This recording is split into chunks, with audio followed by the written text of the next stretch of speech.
Hello বন্ধুরা, কেমন আছো? চলে এসেছি আমার বিয়ের ব্লগগুলো নিয়ে। আমি ভিডিও করার একদমই সুযোগ পাইনি।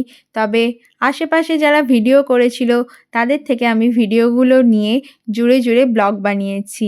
তোমরা দেখো, আশা করি ভালো লাগবে। আর কেমন লাগলো আমার এই ভিডিওটা অবশ্যই লাইক, কমেন্ট, শেয়ার করতে ভুলো না। আর ভালো লাগলে আমার চ্যানেলটাকে সাবস্ক্রাইব করে দিও আর আমার পেজটাকে ফলো করে দিও। আর প্রথম যে ভিডিওটা আমি শেয়ার করছি সেটা হচ্ছে গিয়ে গায়ে হলুদের ভিডিও। বিয়ের ভিডিওগুলো আমি পার্টে দেব, কারণ বড্ড বড় ভিডিও একসাথে আমি এডিট করতেও পারছি না। বিয়ের 1 মাস পরে আমার বিয়ের ভিডিওগুলো আমি আস্তে ছাড়তে শুরু করেছি, কারণ বুঝতেই পারছো যে একটা বিয়ের ঝক্কি গেলে কতটা কি হয়। তো এডিট করার একদমই সুযোগ পাইনি, তাও যতটুকু পেরেছি করেছি। তোমরা অবশ্যই ভালো লাগলে রেসপন্স করো।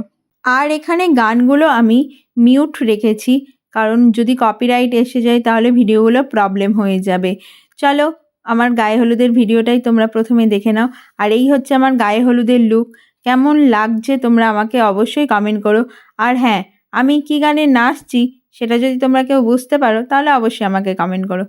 গায়ে হলুদ হয়েছিল আমার বাড়ির ছাদে। আর এই হচ্ছে তার ডেকোরেশন। যতটা পেরেছি তোমাদের দেখিয়েছি।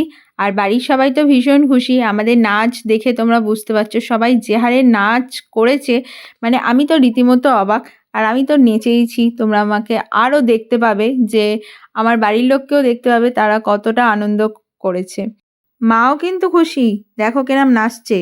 আর ক্যামেরাম্যানের পোজ দিয়ে ছবি তুলতে রিটেক করতে আমাদের গায়ে হলুদের সময়টা যে কতটা দেরি হয়ে গেছে সে আর বলার মতো নয়। কিন্তু যাই হোক, সমস্ত কাজ নির্বিঘ্নেই ঘটেছে।